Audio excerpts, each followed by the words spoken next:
When I was much younger, I had the chance to start a new life in another country. Everything was in place: the paperwork, the ticket, and the quiet conviction that this could be the start of something extraordinary. I used to imagine what that life might look like. Maybe I'd meet my soulmate, maybe I'd go into business and make a fortune, or maybe I'd live by the coast, taking tourists out on small boats and grilling fish lunches over charcoal fires on the beach. It was all possible. A month before departure, I decided not to go. The reason? The reason is quite bizarre.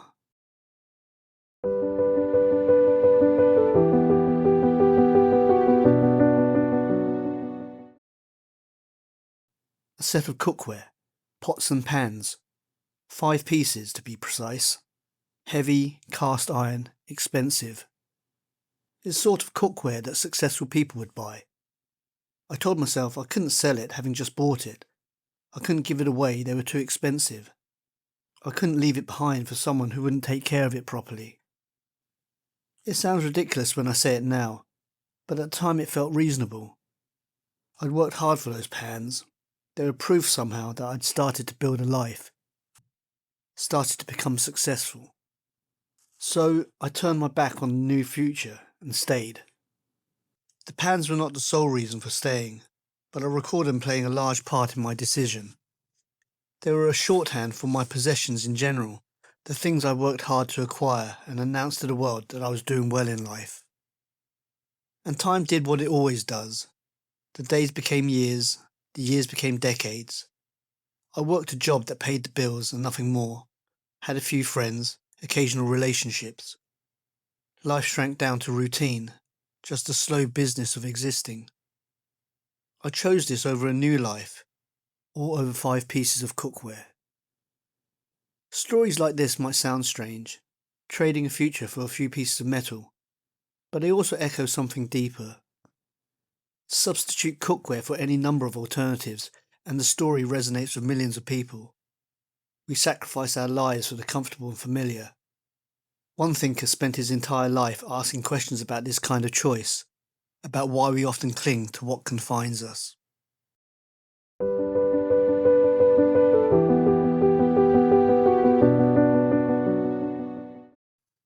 Erich Fromm was born in Frankfurt in 1900, the only child of devout Jewish parents. His father was a wine merchant, anxious, pious, often overwhelmed by life. His mother was gentle but fearful. She passed on that same sensitivity to her son. Fromm grew up in a household where everything felt slightly fragile, where duty and morality were the main organising principles, and where the expectation of doing the right thing was constant. It wasn't a home that encouraged risk or adventure. It was a home that taught him safety came from following the rules, from being good, from not straying too far from what was known. But Fromm was intellectually curious, and he resisted the narrowness of his upbringing, even as he remained shaped by it. Then came the First World War. He was 14 when he watched his country descend into nationalism and violence. Men who prayed for peace on Sunday called for killing on Monday. Teachers who had taught reason and ethics suddenly preached hatred. The transformation was complete and terrifying. The experience left him with a lifelong question. How could ordinary, decent people surrender their reason so completely? What made them trade their humanity for the comfort of belonging to something larger and more certain than themselves? Fromm studied law first, then sociology, then trained as a psychoanalyst under some of Sigmund Freud's closest students. He was searching for an answer to what he'd witnessed. Freud had shown him the depth of the unconscious mind, the hidden drives and conflicts that shape behaviour. But Fromm wanted to know what happened when entire societies became neurotic, when collective anxiety turned into collective madness. He became particularly interested in the ways people sought escape from freedom. Freedom, he came to believe, was psychologically difficult. It meant uncertainty, choice and responsibility. It meant standing alone as an individual rather than dissolving into the safety of a group or ideology. Many people, he observed, could not tolerate that burden. They looked for ways to surrender their freedom while pretending they were still free. Fromm noticed people everywhere trading their freedom for something that felt safer, more solid, more certain. And he spent decades trying to understand why we would make that trade and whether it gives us what we're looking for. 2 decades after the First World War, he saw it happen again. As Hitler rose to power in the 1930s, Fromm, Jewish, analytical, outspoken, fled Germany. He would live in Switzerland, then Mexico, and later the United States. But the question that haunted him never changed. Why does freedom frighten us? Why do we trade the uncertainty of existence for the safety of possession, whether it's material goods, rigid ideologies, or authoritarian leaders? Why do we build cages and call them homes?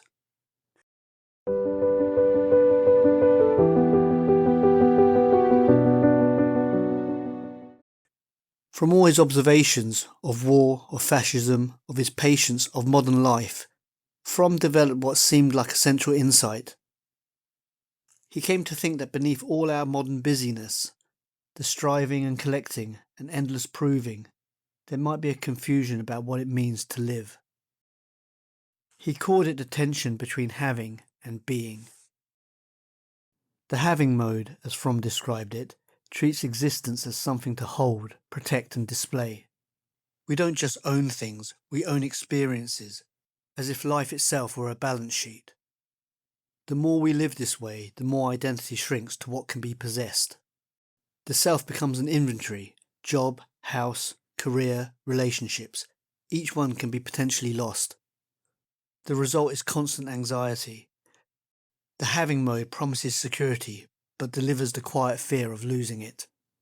What makes the having mode so seductive is that it feels like productivity.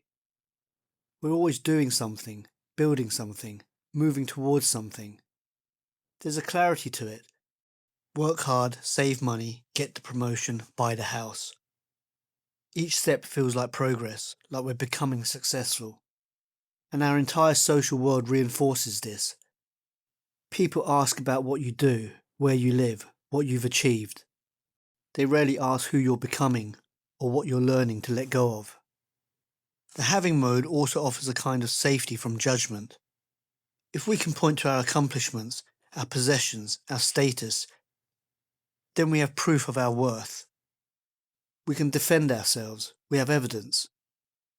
But what we might not notice is how exhausting this defense becomes, how much energy goes into maintaining the image, protecting what we have, making sure nothing slips away. The having mode doesn't announce itself, it's subconscious. You don't wake up and think, today I'll reduce my existence to a list of possessions. It happens gradually. You start by wanting security, which is reasonable. Then the security becomes about having slightly more than you need. Then it becomes about having more than others. Then it becomes about proving something. And at some point, without quite noticing, you've become what you have, rather than what you do, feel, or create. I think about my own life and how often I've confused motion with meaning. How often I've felt productive simply because I was busy, acquiring or organising or improving something. The having mode gives you that feeling constantly, the sense that you're building towards something positive, even when you can't quite say what that something is. The alternative is the being mode, a way of living built on participation rather than possession. To be is to engage, create and experience directly. In the being mode, we're defined not by what we have, but by how we act and relate. When you love someone, you're not adding them to your life as a possession or achievement. You're participating in something alive that changes you both. When you learn, you're not accumulating facts to display. You're letting new understanding transform you. When you create something, the value is the experience of making it.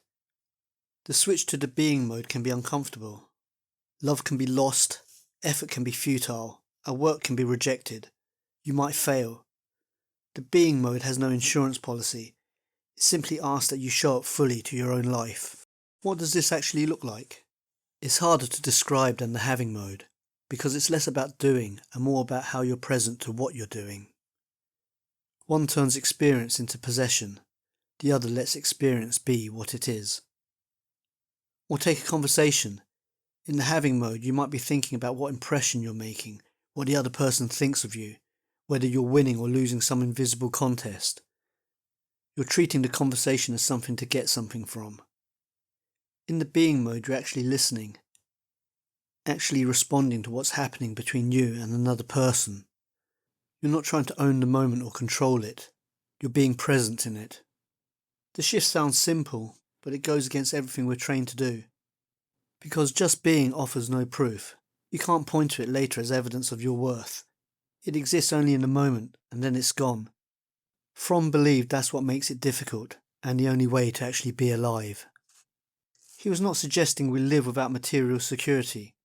Functional security, having a home, food, healthcare, a reserve for emergencies, these are legitimate. It's part of being human. We're physical beings with physical needs, and we're social beings with responsibilities to others. But providing for yourself or your family isn't the having mode in the way Fromm meant it. The having mode might emerge when security becomes something else, when we can never feel secure enough because security has become tangled up with identity. It's the difference between having enough and needing to have more than enough to prove something, between building a life and building a fortress, between preparing for genuine needs and trying to eliminate fear or anxiety with possessions. Fromm believed modern capitalism deliberately confuses these two things. It takes our legitimate need for security and transforms it into an engine of endless accumulation. It whispers that you're never quite safe enough, never quite stable enough, that one more purchase or promotion or property will finally give you the security you're looking for. But maybe that security never arrives, because what you're really seeking isn't material at all. He believed there was a paradox. The relentless pursuit of absolute security through accumulation might actually make us less secure, not more. When you build your entire life around protecting what you have, you become rigid. You avoid risks that might actually lead to a better life, because you're too busy defending the life you've already built. You become a prisoner of your own security. It's cookware in a different form. Fromm suggested that real security might come partly from the being mode itself, from having skills you can apply in different situations, from relationships that support you when circumstances change, from the confidence that comes from knowing you can adapt and create rather than just hold on. These things can't be taken from you the way possessions can. We know that owning things doesn't bring lasting happiness. A car, however nice, is just your car after a while. A house, however big, is just your house. Whatever thing you think will make you happy, likely won't. We also know that checking off achievements doesn't quite answer the question of what our life is for. Many of life's success stories have struggled to find meaning despite their accomplishments. But even when we know this, we keep operating in having mode because at least it gives us something to do. At least it feels like we're building something solid and worthwhile. What Fromm seemed to find tragic is that the having mode can never deliver what it promises. No amount of accumulation gives you the sense of being fully alive. But the being mode, the simple act of participating in life without trying to own it, that might be where meaning actually lives, where we stop accumulating and start simply experiencing life. Fromm noticed that the modern world had perfected the art of keeping people busy earning, buying, scrolling, proving. He saw a civilization that was always moving but rarely going anywhere in particular. He called it pathological normality, a condition where what is common, however flawed, has replaced what is sane. And this creates a particular kind of exhaustion. You're not just living your life, you're managing a portfolio of identities, possessions and achievements, all of which require constant maintenance and defense. You can never rest because rest means something might slip away. Someone else might get ahead. Something you've accumulated might lose its value. Or you could be missing out on the next thing you know will make you happy. We tell ourselves we're building lives, but we're often just fortifying them, adding another layer of protection against the emptiness that silence or stillness might reveal. We fill the hours of work, the spaces with things, and the mind with noise. And when we stop even briefly, we feel the unease of modern life. Fromm believed this pattern wasn't just personal weakness, but social design. A healthy economy, he suggested, depends on anxious people. People who must keep consuming in order to feel complete.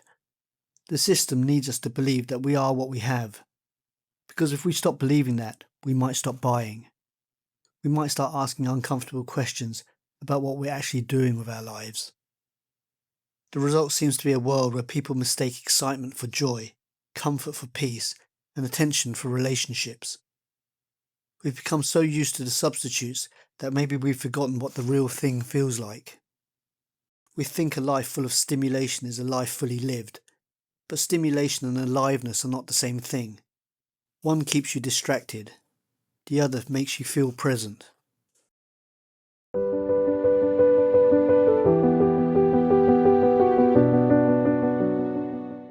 Fromm saw the modern world as a vast distraction for something simple but difficult, being alive without armour. We build systems of ownership, wealth, career, ideologies, to shield ourselves from the unease of existence. We chase security, yet what we really crave is meaning. In mistaking one for the other, we trade freedom for comfort. It's not about the cookware, nor the car, nor the house. Each is a symbol of the same pattern Fromm described, the urge to hold on to something solid when life feels uncertain. The cookware stood for growth and stability, a small fortress against uncertainty. But in defending that fortress, we can trap ourselves inside it. With my pots and pans, I thought I was preserving security, when what I was really doing was refusing life. Fromm would say that I confused having with being, the illusion of stability with the experience of living. And that confusion defines much of modern life. We cling to the known, not because it fulfills us, but because it feels safer than the alternative. Of course, life needs a foundation, shelter, income, community. Fromm never argued that. His warning was subtler, that beyond our real needs, we start to build symbolic defences against uncertainty. We begin to believe that possessions, achievements and status can save us from the anxiety of being human. In doing so, we trade real possibility for imaginary safety. The having mode offers a clear script: work, earn, buy, display. Follow these steps and you can point to proof that you exist, that you are successful and that you are admired. The being mode offers no such script. It asks harder questions. What actually matters to you? What would you choose if no one were watching? It invites you to live without the reassurance of constant validation. Even if you understand this distinction intellectually, living it is something else entirely. You can know that the having mode is a trap and still find yourself checking your phone for likes, comparing your life to others, feeling anxious when you're not producing something visible. The pattern runs deep, deeper than conscious thought. Maybe that's because the being mode requires something most of us aren't taught: the ability to tolerate uncertainty without immediately trying to control it, or own it, or turn it into something manageable. It requires sitting with discomfort. It requires not knowing if you're doing life right, because there's no scorecard, no external measure. You have to develop your own sense of what matters, and that's lonely work, often misunderstood and maligned by others. We've all experienced the being mode, a conversation where we weren't trying to impress anyone or waiting to talk, just genuine curiosity about what the other person was saying. A walk where we weren't thinking about getting exercise or being productive, just noticing what was around us. Creating something with no thought of who might see it or what it might lead to. In those moments, there's a lightness, an aliveness that's different from excitement or achievement, something quieter and deeper. It's more like a way of paying attention to your life that you have to keep choosing, moment by moment, against all the forces pulling you back towards having. Fromm died in 1980, long before smartphones or social media, yet his foresight was uncanny. He warned that we might one day mistake connection for community, distraction for purpose, and comfort for freedom. Surrounded by abundance, he thought, people would feel more powerless and isolated than ever. His words read almost prophetically now. We carry devices that link us to billions, yet loneliness is widespread. We can access all the knowledge, yet remain uncertain on what's true.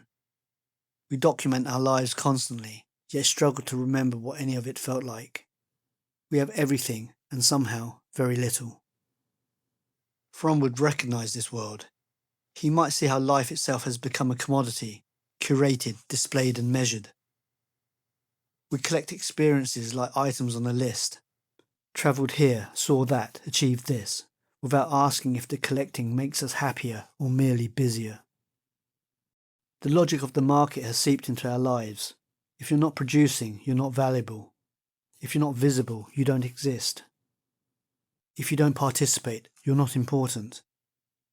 What's particularly insidious about digital life is how it turns being into having without you noticing. You have an experience, a beautiful sunset, a good meal, a meaningful conversation, and immediately you're thinking about how to capture it, frame it and share it. You take a picture because you don't trust your ability to be present in the moment and recall it in the future. The having mode has colonized even the moments that should be purely about being. And the feedback loop is immediate. You post something and within minutes you know whether it worked, whether people liked it, engaged with it, validated it. You start to unconsciously shape your experiences around what will perform well, collecting experiences rather than living them. Fromm warned that society built this way turns people into products. The way achievements feel hollow unless they're witnessed and acknowledged. The way we curate even our private thoughts, as if there's an invisible audience judging whether we're thinking the right things, feeling the right way.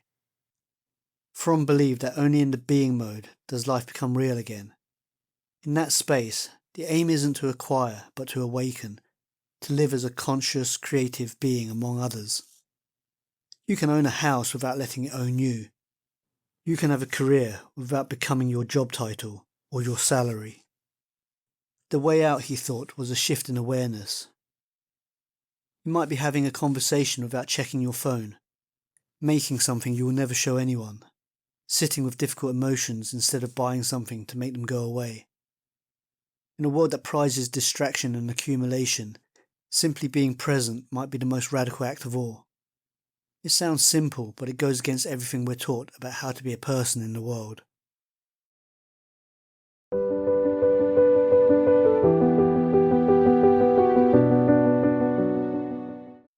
I still wonder what would have happened if I'd sold the cookware, if I'd left with nothing but a suitcase and the fear of starting again.